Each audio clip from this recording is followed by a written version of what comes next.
حکیم خان کاکا وفات شوی الله تعالی دې د دواړو قبرونه د جنت باغچې وګرځي. زه نن په دې محفل وعظ او نصیحت کې درې خبرې تاسو ته کوم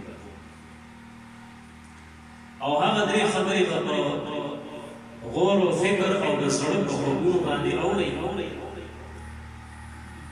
مقصد او غرض به پکې صرف او صرف زما ستاسو د حاضرینو او کم غایبین چې زما اواز د لاؤډ سپیکر په ذریعې اوري د هغوی اصلاح کوي. یوه خبره به تاسو ته زه کوم د عیسی علیه السلام، دویمه خبره به زه کوم د مور او پلار د حقوقو، او دریمه خبره به دا کوم چې کله به د انسان عمل د قبولیت مقام ته رسي او د آخرت به بهشته کېږي. ما عرض وکړه چې زه به تاسو ته څلور خبرې کوم. څو خبرې به څو مې ویلې بیا د اعتماد د درې هغې تاسو لکه څلور یادوي نو پته ولګېده چې ویښ راکې نه یي هسې نه چې ساعت ته نه به داسې کیسه جوړه شي اوږده راته مه کېږي. زموږ یو استاد محترم هغه وی وایي موږ سره یو ملګري سبق دی ګل محمد نوم یې هغه بیا سبق پرېښودو نو بیا لاړو یو چرته کار مار کولو یو ملګری مو راغلو راځي مریض صاحب خبر خوني هغه زموږ ګل محمد ملګری هغه پچپیریا شو وایي ما ورته ویل چې هغه ډېر ښه سړی و پچپیریان خو ډېر غلط خلک دي هغه خو داسې کېدی شي وایي راته ویل چې نه که نه بازار کې غټ دکان جوړ کړی دی او د هغې د پاسه بورډ لګولی دی او نوم یې بیا خپل لیکلی دی ګل محمد پچپیری. اتفاقا وایي په هغه ځای باندې زما تېرېدلو شو. مقصد مې مذاق نه دی ستاسو بېدخلي ځکه چې دا مجلس دا د چهلم سره تعلق ساتي دې کې مذاق خوند نه کوي. نو دغه اتفاقا چې تېرېدم وایي بس ما ویل چې دغه ځای کې خو د هغه دوکان هم دی ولې چې ویې ګورم چې ومې کته په بورډ باندې لیکلي ګل محمد پنجوي نو دا سړی چې په نیم خوابۍ کې روان و بس نیم اردو نیم ویې خو بس هغه پنجري یې پنجګیري یې جوړ کړی نو هسې نه چې بیا زما خبرې د سهار څه بل څه جوړ شي نو زه به تاسو ته څو خبرې کوم درې خبرې لږ بیدار شئ جواب به راکوئ څو خبرې به درته اولنۍ خبره به درته کوم د عیسی علیه السلام. اول د عیسی علیه السلام په معنا ځان پوهېږئ چې عیسی علیه السلام خو عیسی دی. عیسی وایي رسولت او ثواب خو پېژنئ تاسو هغه هر چا ته پته ده.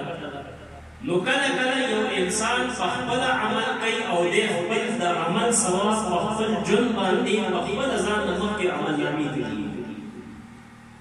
کله کله یو انسان کولی کی د بل مسلمان لپاره د ثواب ذریعې لټوي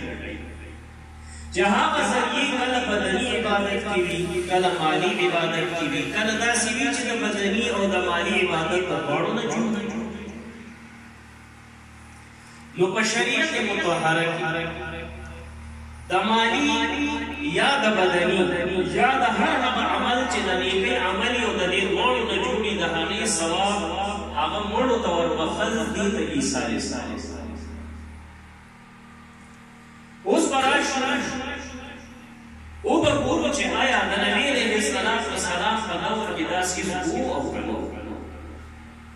که وو نو موږ به یې کوو او که نه وو نو موږ به یې نه به یې کوو. نو د حضور علیه السلام زمانه کې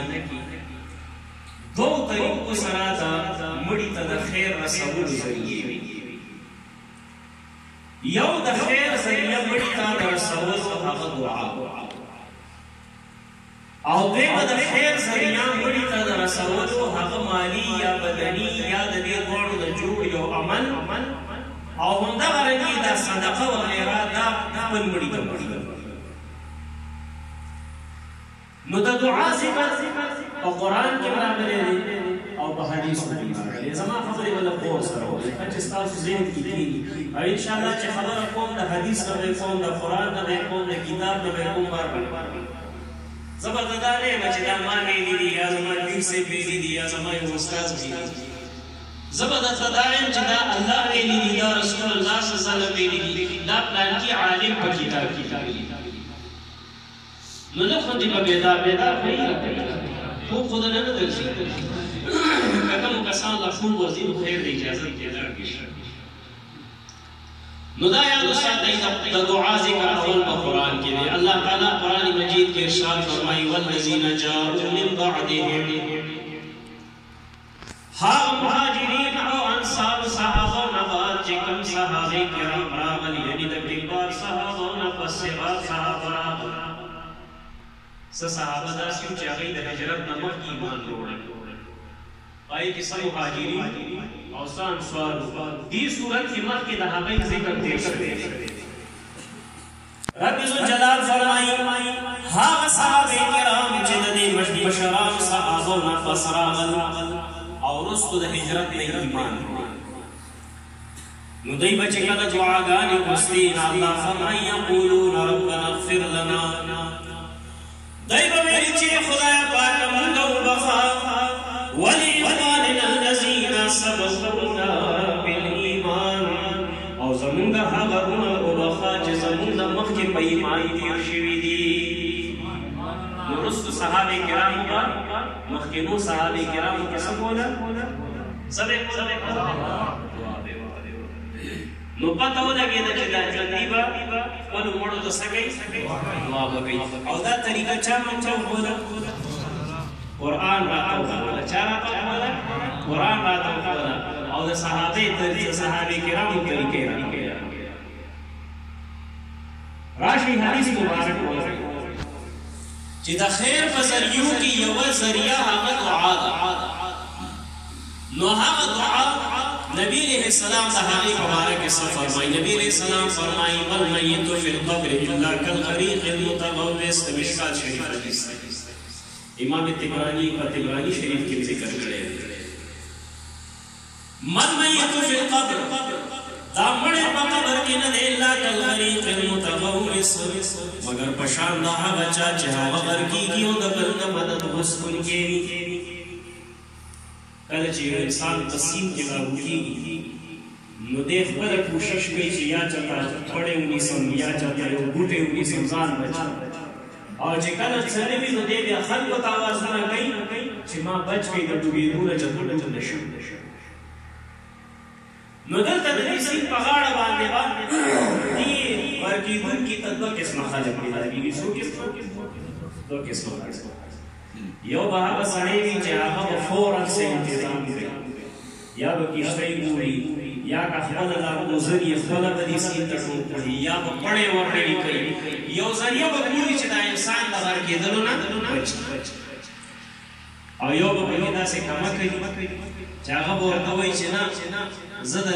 لاس نه درکوم ځکه چې ستا ړومبۍ ورځ د ورکېدل ده او په ړومبۍ ورځ لاس درکول دا ما دپاره ناروا دي په درېیمه ورځ هم لاس نه درکوم ځکه چې په درېیمه ورځ هم لاس درکول ناروا دي په درېیمه ورځ هم نه درکوم ولې ځکه په درېیمه ورځ هم ناروا دي په څلورمه ورځ به بیا ګورو درله به راشي نو چې کله په څلورمه ورځ کمه کل راشي نو هغه به د هغه نه به ګړۍ جوړۍ بل به اوبه به راوایي ځکه چې درې ورځې پس خو بیا د اوبو سر ته راخېږي نو اوس عمل د چا پکار دی د هوښیار سړي پکار دی که کمه کوي هوښیار څه کوي په ړومبۍ ورځ په هغه ټیم کې لاس ورکوي چې نو کوم سړی چې هوښیار وي نو هغه به دا وایي چې مړی مې خطرې ته روان دی کندې ته روان دی تکو تورو تیارو ته روان دی سخت ځای ته روان دی ده پسې په ړومبۍ ورځ څه کول پکار دی د پسې په درېیمه ورځ څه کول پکار دي په درېیمه ورځ ځکه چې ړومبۍ ورځې نه خطرې دي چې کله د دې خطرو نه ووتو هغه باندې ښه یارې بارې تېرې شو ته ورپسې بیا په څلورم ځای کې وسکې نو هوښیار سړی هغه دی چې هغه په یوولو ورځو کې سود نو نبی علیہ السلام فرمایي چې په دې قبر کې داسې دی لکه ورکېدونکې او ورکېدونکې هغه چې بل نه مدد غواړي ينتظر دعوة ملحقة دا مړی انتظار په قبر کې د دې هغه دعا کوي چې د ته ورسي د ده د پلار د طرف نه دعا وشي هغه ورته ورسي د د ضرور د طرف نه دعا وشي هغه ورته ورسیږي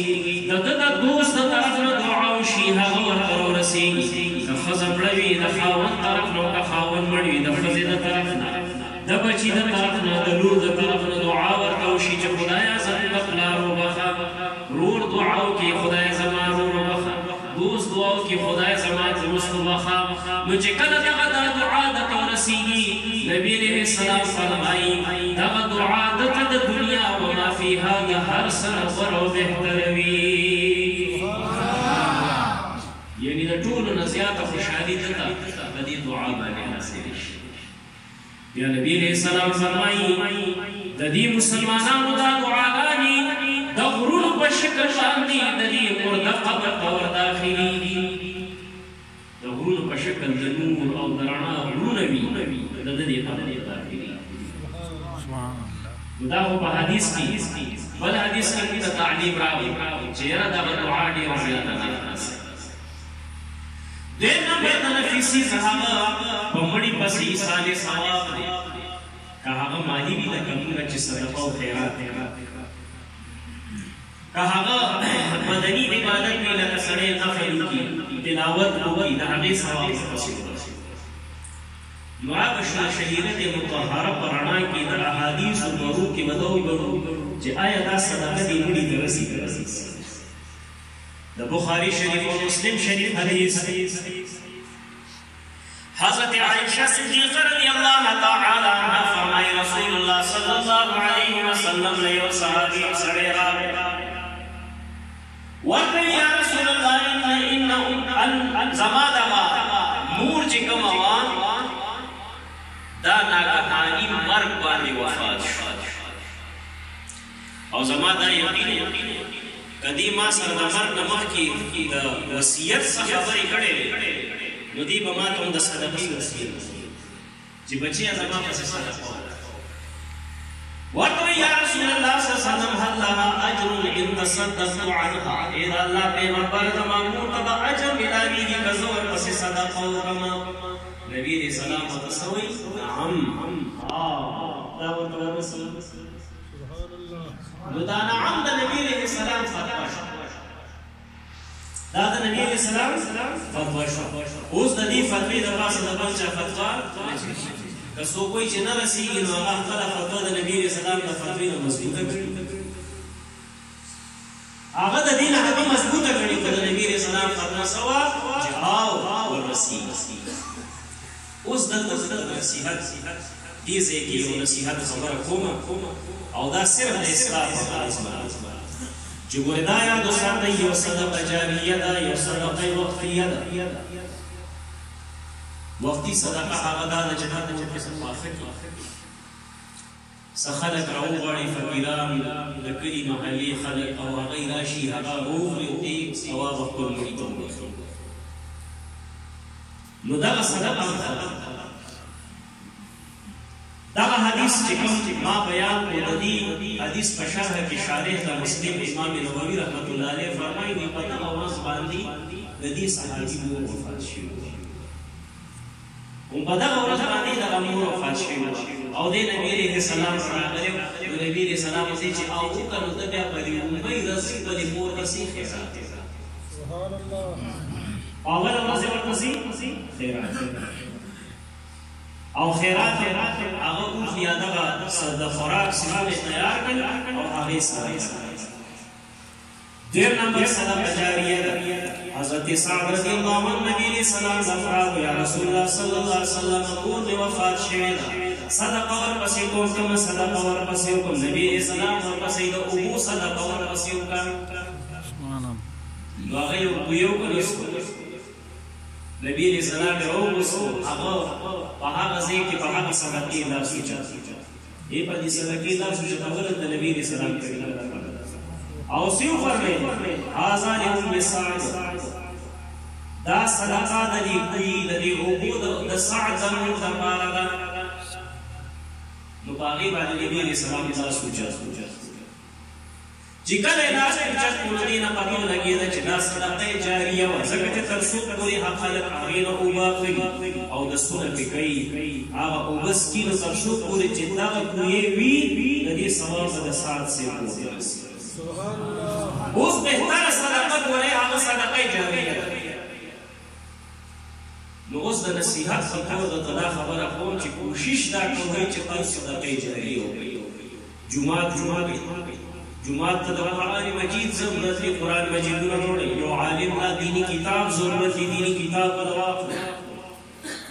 داسې یو صدقه وکړئ چې کله ته وفات شي یا ستا کوم وفات شو د انسان چې دی هغه ته د هغې ثواب هر ورځ متواتر رسېږي داسې صدقه وکړئ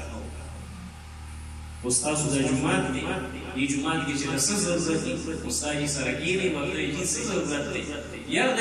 څلورو پنځو قرآن مجیدونو نسخې راوړه یو څومره هیډونه راوړه او داسې نور چې کوم په دې جومات کې لګي نو هغه ثواب به همیشه مسلسل ستا مړي ته دا صدقه جاریه ده دا بهتر صدقه نو دغه خبرې دا د ایثار ثواب اوس دغه دا کوم چې صدقه مونږ د دعا خو د نبي علیه السلام د حدیث نه موږ ته پته ولګېده چې ثواب ورسي حدیث مې ته بیان کړه د مړي باندې چې قبر کې داسې وي لکه یو سړی غر کېږي او بل نه مدد غواړي د دعا انتظار کوي دا دعا ورسي صدقه ورسي او که نه قال سلام الله پانیپتي رحمت الله علیه دا هغه آیت چې کوم آیت ما په خطبه کې ولستلو د دې آیت په تفسیر کې لیکي د امام طبراني رحمه الله د سنن طبراني یو روایت نقل کړی چې کله یو انسان خپل رشتہ دار اقرب او والدینو پسې صدقه وکړي نو فرشتې د نور په قانون کې دا صدقه واخلي او لاړ شي هغه مرده قبر سره ودرېږي یو اواز وکړي ای د جبر قبر خاونده دا یوه تحفه ستا اهلو عیال رالېږلې ده تا ته او دې قبوله کړه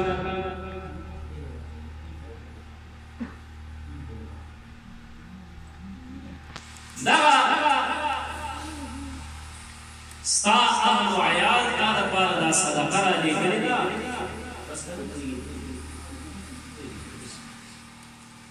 ستا اهلو عیال دغه صدقه رالېږلې زما په خبرو به پوهېږي څه مشکل خو نشته کله کله د هغې پورته ډېره زیاته شي بیا هغه اواز ډبل کېږي سړی نو دغه وخت کې دغه د نور په شکل باندې د دې مرده د قبر ته نبي علیه السلام فرمایي دا صدقه داخله شي د نور په شکل باندې دا د قبر ته داخل شي او دا صاحب د قبر په دې باندې ډېر خوشحاله شي او شا چې کوم چې مړي ورسره دفن دي هغې کې به چا پسې څوک صدقه او خیرات نه کوي څوک لاس اوچتوي هغې ډېر زیات خفګان او دا وایي چې کاش نن زموږ نه وروستو داسې څوک پسمانده پاتې وي زما څوک رشتې دار پاتې وي چې ما پسې صدقه کړې وي د نور په شکل زما قبر ته داخل شوی وي الحمد لله چې د اهل سنت والجماعت عقیده خدای در نصیب کړي د مړي په مړي په قبر کې خوشاله ځکه چې د اهل سنت والجماعت د ټول امت دا متفقه فیصله ده چې کومه متفقه او اجماعي فیصله امام نصفی رحمه الله او همدغه کې ابن قیم جوزی صاحب او دغه شان صاحب د شرح العقائد هغه لیکي چې واتفقوا على ان دعاء الاحياء وصدقاتهم ينفع للميت خلافا للمعتزله ټول امت اتفاق او اجماع کړي ابن قیم جوزی په کتاب الروح کې لیکلي دي واجمعوا ټول اجماع کړي ټول امت اتفاق او اجماع په دې باندې دا چې د ژوندو خلکو صدقې او د ژوندو خلکو دعاګانې مړو ته ډېرې فایدې رسوي و یو ډله به چې هغې ته ویل معتزله ویلې پخوا زمانه کې دا د تابعینو په دور کې یو ډله پیدا شوې وه هغوی د ایصال ثواب نه منکر وو هغوی به ویل د ژوندو خلکو عمل مړو ته څه فایده نه رسوي نو زموږ یو استاد هغه وایي چې کله سړی د اهل سنت عقیدې نه واوړي نو دا ډېر غټ کباټ ورته جوړ شي نه ډېر غټ دی وایي دې اکثر نه د بېوقوفۍ خبرې نو زه دا سوال کوم چې د ژوندو خلکو د عمل مړو ته فایده نه رسوي نو تاسو ما ته ووایه د دې خلکو د چې کوم انسان وفات شي په ده باندې جنازه ژوندي پې کوي څوک پې کوي ژوندي پې کوي او حدیث کې راغلي دي یو حدیث کې چې 3 صفه په چا باندې جوړ شي بلکې راغلي دي 40 تنه بلکې راغلي دي 100 کسان بلکې راغلي دي 40 صفونه دا مختلف روایت راغلي دي کوم مسلمان راځي چې د مسلمان د دې جنازې د برکت خدای تعالی موږ ته ورکړي عمل د چا دی د ژوندو دی که د مړو دی ژوندو دی نو دا څومره کمک دی د ژوندو خلکو عمل مړي ته فایده وي نه رسېږي دی چې جنازې سره به خدا هم څه فایده او لا په مزید خبره خو واوره د مسلمان هر یو کار د خیر دی د هغه ژوند هم د خیر دی د هغه مرګ هم د خیر دی د ژوندو د وجې نه مړي ته خیر رسي او د مړي د وجې نه ګورې ژوندو ته خیر رسي تاسو لیدلي نه دي چې په مسلمان کله جنازو کې یو قیرات ثواب کې لري او یو قیرات د جبل احد په برابر چې د سوني شي او د خدای په لاره کې خیرات شي دومره یو قیرات دی ووایه دا ثواب تا د چا د وجې نه د مسلمان مړي د وجې نه میلاو شو ګوره مسلمان که ژوندی وي او که مړي یو بل ته د خیر ذریعه ده یو بل ته خیر رسېږي دا مې د ایصال ثواب ده او که دویمه خبره یاد ده چې سبق وکړو د څه د والدینو د حقوقو دا مسله یاد وساتئ چې دوه قسمه حقوق الله تعالی په خپلو بندګانو فرض کړي یو ته حقوق الله وایي بل ته حقوق العباد حقوق الله هغه حقونه چې الله در باندې فرض کړي دي شریعت در باندې لازم واجب ګرځولي دي لکه ګوره مونځ دی زکات دی روژه دی حج دا ټول یا د قرباني شوه واجب عمل دی شریعت در باندې لازم ګرځولی دی دا د الله تعالی حقونه دي دویم نمبر د بندګانو حقونه دا الله تعالی حق په هغې کې کوتاهي ده راوشوه نو الله تعالی دې په خپل فضل وکړي خو که د بنده په حق کې دنه کوتاهي وشوه نو یاد وساته چې الله دې د هغې نه بخي تر څو چې بنده یې بخلي د بندګانو په حقوقو کې د ټولو نه اهم حق هغه د والدینو حق دی او د والدینو سره نیکي او د هغې خدمت نن سبا موږ او تاسو د خدای په حقونو کې ډېر خاص کوي منځونه ښه په شوق او په مینه کوو روژې نیسو زکاتونه ورکوو پیسې چاڅرې حج او عمرې نه ښه په شوق او په مینه باندې زیان د پیر صاحب مرید خشنه تسبیح پیدا کړي دي ذکر هم کوي تلاوت هم کوي تبلیغي لګیا دی کله سیروزې ته ځي کله چیلې ته ځي کله څه روان دي د خدای تعالی حقوقو کې لګیا دی خو ګورې حقوق العبادو کې بیا موږ صفر مونږ د مخلوق په حق کې مونږ صفر ووایه دغه حدیث صاحب دغه عمرې والا دغه تبلیغي دا د پیر صاحب مرید خپل لور خور هغه میراث کې هغه حصه پټوي که نه خوري که نه خوري او پردي حق باندې خپل دي که نه دي کله د چا نه ځمکه راایساره کړي کله د چا نه ځمکه راایساره کړي چاته چې په دوکهدهۍ باندې د مال د هړپ کولو موقع راځي نو دې کې یو نه او دا تاسو ګورئ ګوره تاسو معاشره د کلي دی په دې کلي کې به تاسو داسې کسان ګورئ چې خشته مونځ به کوي ښه اجي صاحب به وي په حقوق العبادو کې به څه شی وي صفر دا کمې په موږ او تاسو کې شته که رښتیا په حقوق العبادو کې ډېر خلک داسې وي ډېر ځان ته زبرګان او نیکان وایي خو د ټول کار حق نه پېژني د والدینو حقوق یې هغه د پوزه لاندې کړي دي د هغې خدمت او ورباندې وبوژي حالانکې نبي علیه السلام مبارک له یو صحابي راغی ورته وایي یا رسول الله صلی الله علیه وسلم څوک زما د نیکۍ ډېر حقدار دی چې زه د هغه سره نیکي وکړم نبي علیه السلام ورته نور دې حقداره ده بیا ورته یا رسول الله د هغې نه بعد بیا څوک حقدار دی نبی سلام ورته مور دې حقدار پدریم زل تپوس کی یا رسول الله بیا څوک حقدار دی نبی سلام پدریم زل ورته مور دې حقدار وسلورم زل صحابي تپوس کی بیا څوک داسې دي چې زو سره نیکی وکما نبی سلام ورته حقدار دی دا سره نیکی دا خدمت محدثین کرام دي کې درې کړه د مور حق بیان شو یو کړه د پلار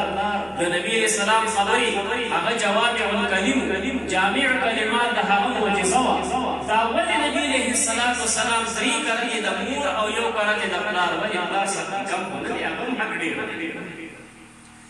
محدثین کرام دي کې نبی اسلام د حکمت په بنا باندې دا ویلي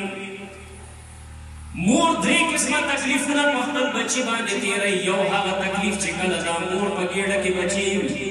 نو دا ټیم کې دا خپل وینه دې خپل بچی له ورکوي تاسو خو دومره خبر یې کنه د ماشوم خوراک د مور په ګېډه کې د مور وینه وي که نه وي د نوم په ذریعې باندې هغه وینه ورځي که نه ځي نو د دې وجې د نبي علیه السلام اول وی چې د مور حق دې ډېر دی دویم وجه دا ده چې دی بچی په ولادت باندې دا مور چې کوم تکلیف برداشت کوي دا مرګ ګڼل مرګ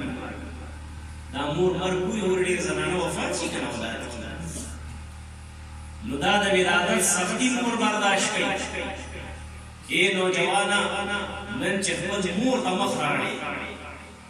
او مور ته باندې را دی او کنځلي کې د چا د وجنه وړو کې رانګې کړي فارانې زارانې د سره کړي دي او د خپل دلبرجانې د وجې نو سره یې او حقیقت چې کوم استغفار راړي او باندې را دی ورته وي چې خدای تعالی یو قانون نام جوړ کړی وي چې د ښځې په بچي وروړي دا سړي دې یو یو وږی اچوي دا به درته پته لګېدلې دا به درته پته لګېدلې وي چې دا څومره فرق دی نو دویم ځل حق یې څنګه بیان کړو چې دا مرګ مړي د خپل بچي په ولادت دریم ځل نبی علیه السلام څخه چې کله دا ماشوم پیدا شي نو دا مور دله دوه کاله پی ورکوي او تاسو ته پته ده دا یو قطره پی ګورې د سلو قطرو وینو نه جوړېږي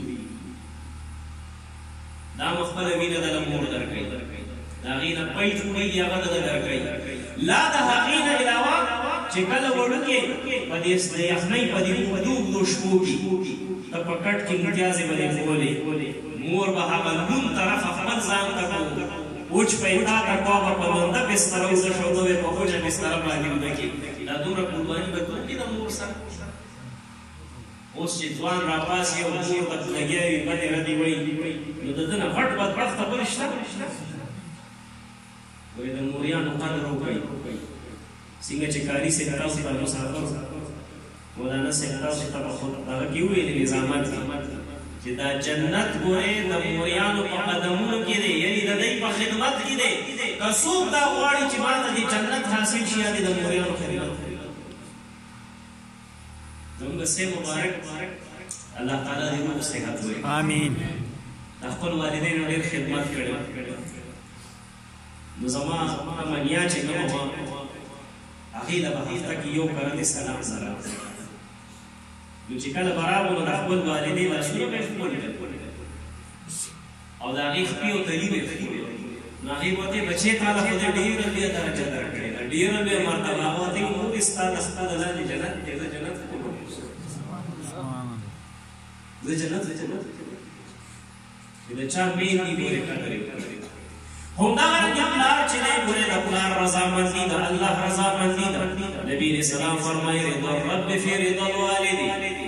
دا رب رضا ګورې د پلار په رضا کې ده وسخط الرب فی سخط الوالد دا الله ناراضګي ګورې د پلار په ناراضګۍ کې ده دا چې ځوان سره پاسې دی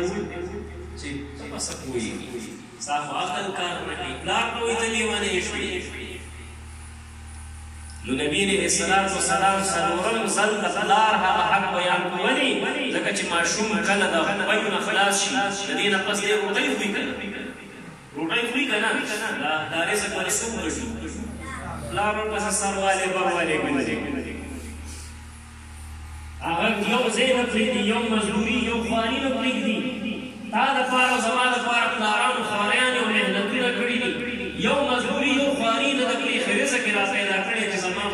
شپې چېرته وږي ودرې شي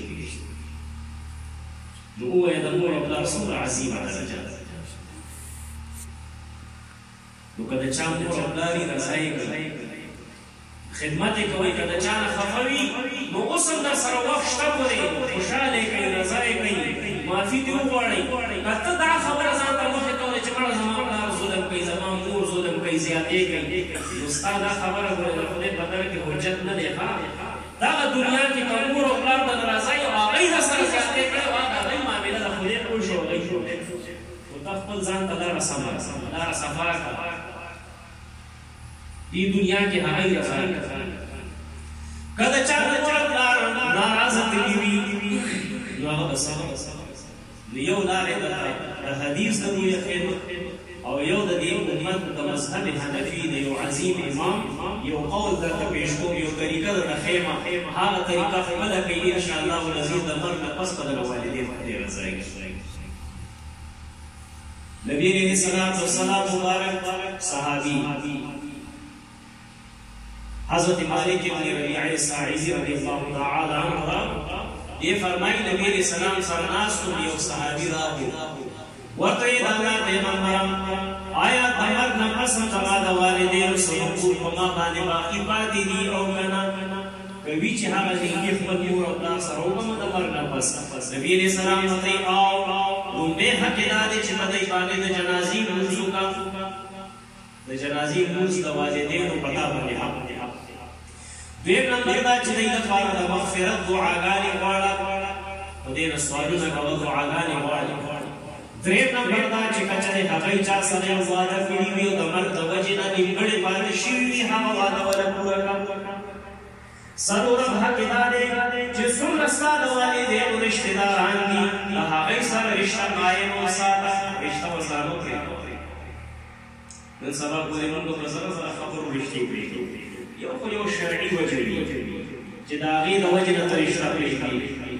شرعي وجه وي او یو داسې وي چې دنیاوي وجوهات دي زموږ په 100 کې 98% دغه رشتهداري ختمول هغه دنیاوي وجوهات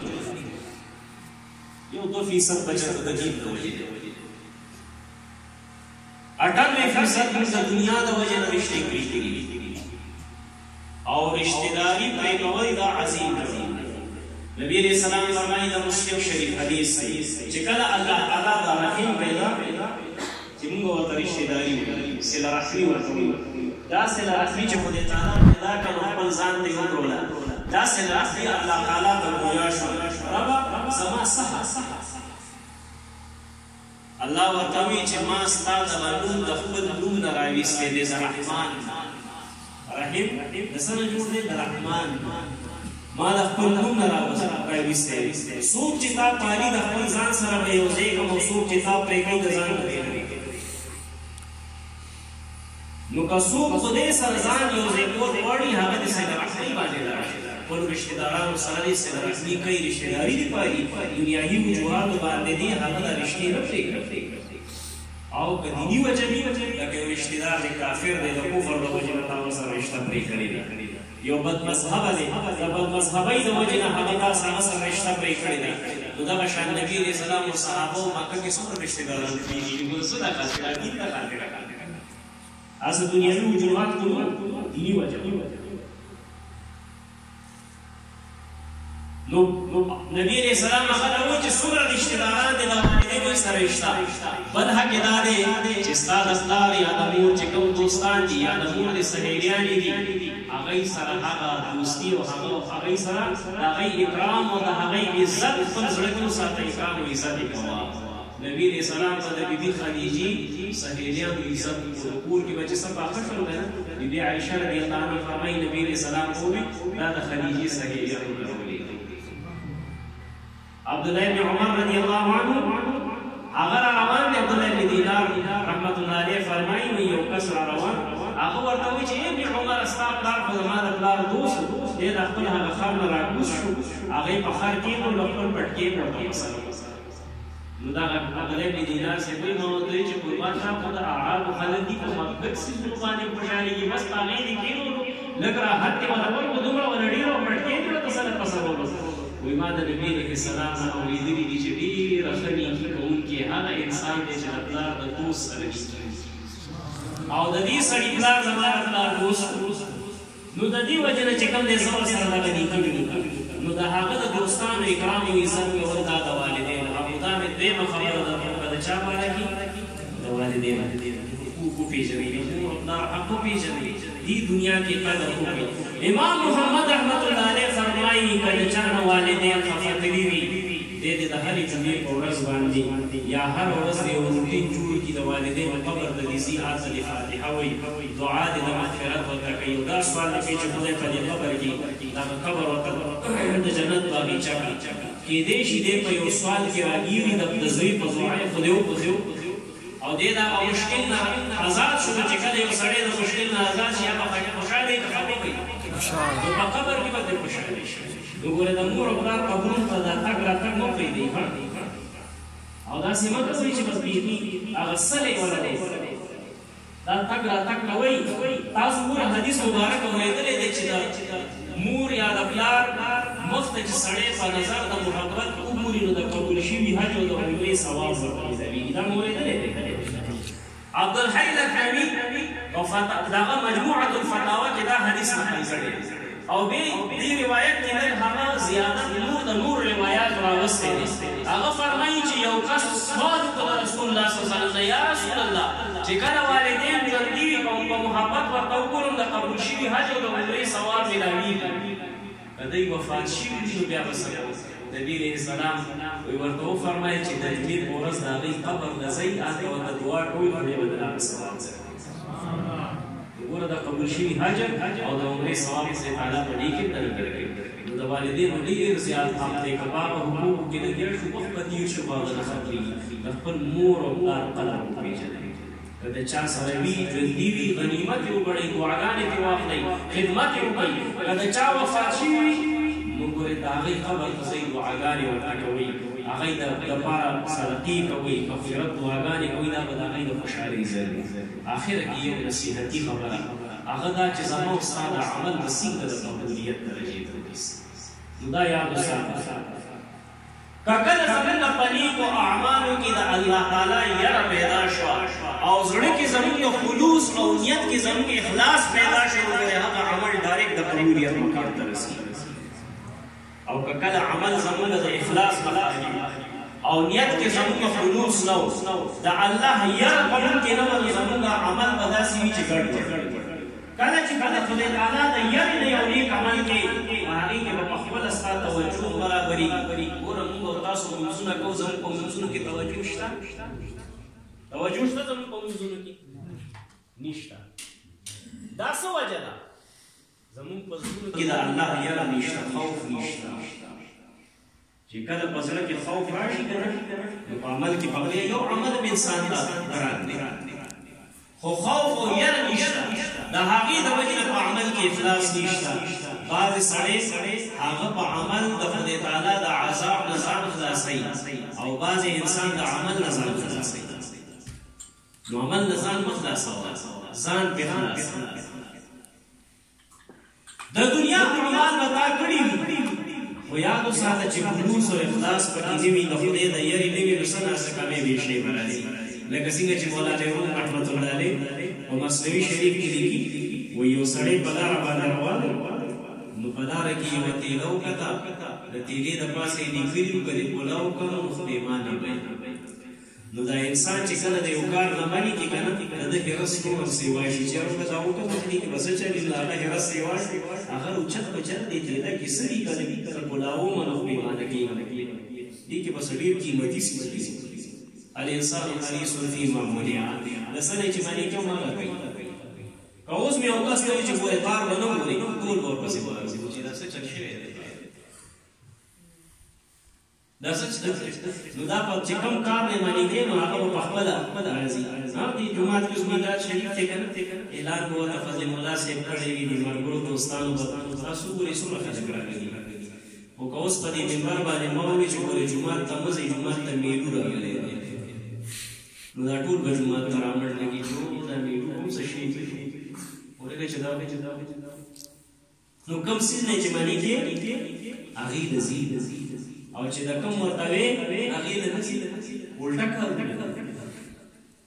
نو دو ورته روچته که داسې کله سړي بل سیټ ورته لیکلي وي که دې پلاو نه کوم نو هم به خپېمانه سړی حیران شي چې څو کوم که پلاو هم خپېمانه که نه پلاو هم خپېمانه څه چل ورسره بس دوی ذرا زه کې یو خوځي مې پلاو که چې تیری پلاو که نری خو دې مات دی او په ده باندې حمله کړه دې ته نه په شا باندې شو هغه ورپسې ورکوز شو حملې پرې کولې ده ته منډې شو یا مار هم ورپسې تېزېدو او د خوند لا خبره دا وه چې څومره تر منډه تېزوله دومره به مار هم ورپسې تېزېدو غټېدو دې او په لاره منډې وایي او پنځه کسان ولاړ دي هغوی ته وایي یو مار راپسې شوی دی او نه مې پرېږدي خلاص مې کړي ایوتې زه په شوق دی و چې کله هغې هغه مار وکتل چې دومره غټ شوی دی دومره غټه جوسه دې جوړه شوې ده هغې وویرېدل یاره مونږ به مفریشه به منډه منډې نه شو دې منډې وهي هغه مار همده پسې پنځه کسان یې پسې کړي خو همده پسې شو نو دغه کس چې لاړو مخکې دېرش کسان ولاړ دي نو هغه دېرشو کسانو په شا شوله دا کسان ګڼ دي دی به مې دې خلاصي ورته وایي دا مار راپسې شوی دی د مار نه اجدها جوړه شوې ده ما د دې نه خلاص هغوی چې د اجدها هغه غټوالي او د هغه غټه خولې ته وکتل نو هغوی خبره ورته وایي مونږ ځان مې شو تاسو د کتاب دې څخه خلاص وشو منډې وهي وهي وهي مخې ته یو کمزوری بابا سپین ږیرې ناست داسې درې لروچ یې غوندې بیا به ورته ولاړ دی ورته وایي بچې ولې منډې وهې یاره مار راپسې شوی دی بابا نه مې پرېږدي ښه زما په شا دې زړه کې سوچ کوي چې پنځو غټو غټو ځوانانو بچ نه کم دېرشو غټو غټو ځوانانو بابا ګوره په تیګړې غورځېږي او ما دې اشاره دی به مې سر بچي او ته اشاره ودرېږه چې کله راغلې ودرېږه دې مشرانو قدر کوئ ګوره دې مشرانو شیرین کمال دی مشران ګوره سړی د ډېرو مصیبتونو نه خلاصوي د دې سپینو ډکو ګوره الله خاطر کوي تاسو یې خاطر کوئ دا مشران ډېر د کمال نه ډک دي د مشرانو دین چې د کله راټینګ کړي نو نه به خطا کېږي د هغې لاره چې د کله راټینګه کړه چېرې به انتخاب کېږي ورته یې ودرېږه ولې ته پسې شوې ورته وایي ده غلطي کړې ده څه غلطي یې کړې ده ده زه د کوتۍ نه راویستی هغه ترې رښتیا راویستی دی یا اوس هغه بیا وویستو چې په یو طرف لیکلي وو که د پلاو کمه نو خپېمانې دی او بل طرف یې لیکلي که د پلاو نه کم هم به خپېمانې نو یو دو کې حیران یې بس پلاو ورته یې همداسې وایي او همداسې وایي زه خو ځکه دا کار کړی خو زه حیران دا یم چې دومره غټه اجدها یې ته په وړه تېره کسې ده هغه ورته یې زه ځان ترې کولی یم شم زه ځان غټولی یم شم وایي ښه دا خو لږ ما ته ځان وښیه وایي ښه زه دا مار اجدها مخکې شو بابا ورپسې دی دا سړی هغه پسې روان دی چې هغه ګوتۍ ته ورسېد هغه ځان داسې رانری و په ګوتۍ کې ورننوت دلته دې کې نه خوندې ورننوت چې ورننوت بابا پرې سر بس کړو زر زر یې دا پوهېږي زه د مصیبت نه مې خلاص کړي د مصیبت نه مې خلاص هغه ورته یې خلاص کړو دی کوم خو الله دی در باندې رحم وکړي دا یې څوک وایي ما پرېږدي نو وایي ته چې را روان یو نو پنځه کسان درته ولاړ وو یاو بیا پنځو ځوانانو خلاص نه کړي که نه یا وایي دا پنځه ځوانان دې پېژندل دا څوک هغه ورته یې نه وایي دا ستا پنځه منځونه خو په دنیا کې دې منځونه داسې کړي چې ځان دې پرې خلاص کړی ځان دې پرې نه خلاص کړی دا زما او ستا مونځ هم دې که نه جومات کې ټونګي وټونګي ځان دې خلاص او د هغه خلکو مونځو چې په منځونه خپل ځانونه خلاص کړي د عذاب نه ځان خلاص کړی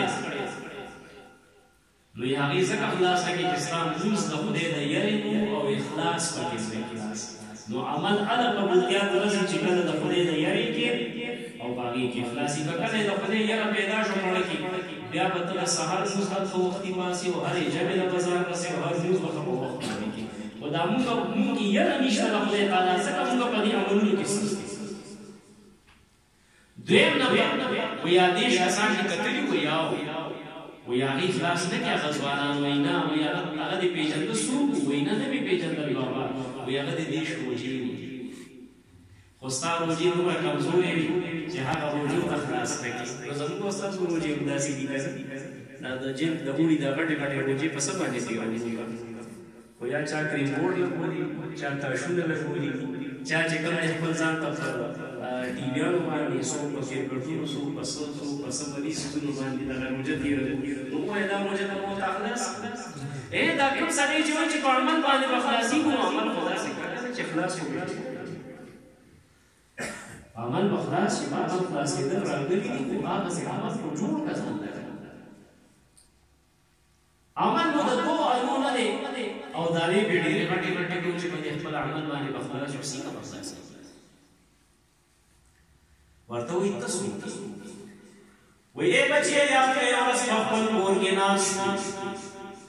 په دروازه باندې یو سایل یو اوږې انسان راغی اواز یې وکړ د الله په نامې باندې سره کړه ډېر اوږې یم نو په دین اسلام کې د ټولو نه غټه نیکي چې نبي علیه السلام شمارلې ده او د ایمان د شعبو نه شمارلې شوې ده د شاخونو نه هغې کې یو اطعام الطعام په اوږې سړي باندې روزۍ خورول دا یو ډېره غټه نیکي ده دغه وخت کې تا بیبي دوه روټۍ ایښې وې یوه چې کومه وه هغه سوځېدلې وه یوه سمه وه ناسمه تا خوړلې وه خو چې تا د الله تعالی د نوم اورېدلو په تا باندې د الله یاره طاري شوه چې ګوره د الله نوم یې راته واغشته او اوس زما مخې ته سمه روزۍ شته هم نه دا سوځېدلې وه د سینګه د خدای په نامه ورکړه خو په زړه د اخلاص نه دې هغه راویشته هغه فقیر ته دې ورکړه هغه فقیر هغه وخوړه وایي بچیه زه ستا هغه سړه او هغه سوځېدلې روزۍ ګوره خلاص مې کې که نه چې په اخلاص او د خدای د یارې نه دا یو عمل کړی نو هغه یو عمل اخلاص کړو که اخلاص نه کړو نو یاد وساتئ که خپل عملونه قبولیت ته رسول غواړي اخلاص پیدا کړي دا خبره مې دې دپاره وکړه چې مونږ ګورې صدقې مړو پسې کوو خو د نام نمود دپاره کوو دا حقیقت دی که نه دی چې وس دې څومره هغه عمره وکړه پتا دین خو دا نه دي لازمي کړی چې خامخا ته به مې حلالې یا ته به چې کوم دی دیش دغه چې کوم دی دیګونه پخې زما او ستا دغه عمل د خدای د رضا دپاره نه دی زما ستا د عمل د څه دپاره که ورته ووایې چې هلکه راشه دې جومات کې د خدای کار دی هغه وکړه دا کمې پیسې چې په دیګونو لګې که نه دا دې جومات کې ولګوه نو دی به وایي مړه تربردان به مې سره خپله خپلوان به مې سره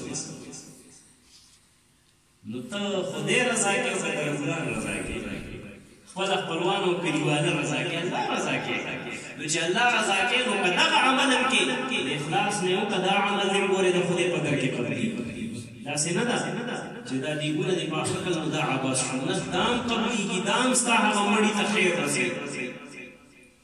خو هغه عمل وکړه چې په کوم کې د ریا ګنجایش نه وي